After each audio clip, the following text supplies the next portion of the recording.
Mister আলফান দাঁড়াও।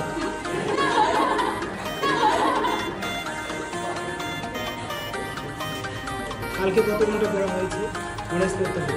হ্যাঁ, তুমি একবার বলবা মানুষ মারা গেছে, আরেকবার বলবা 6 ঘন্টা পড়েছো, তাহলে এটা কি ঠিকঠাক হলো?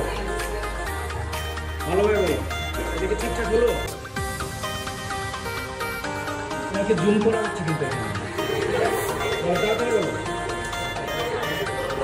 তুমি ধরো যে কবে তাহলে ভালো হবে, সবকিছু কবে ঠিকঠাক হবে? আজকে ভিডিও করতে প্রমাণ সহ, কারণ তুমি এর আগে অনেক কথা দিয়েছো। 1 নাম্বার ক্লাস থেকেই ঘটনা হচ্ছে।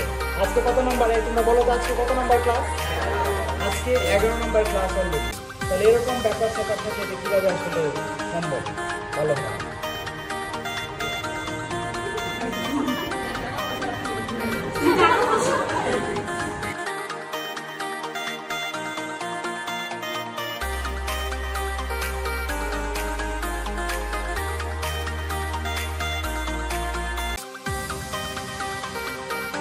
বলো যে এখন কবে তাহলে ঠিকঠাক হবে? মানে কি পরীক্ষা 1 মাস পরে, মানে বি ইউনিট সি ইউনিটের পরীক্ষার পরে?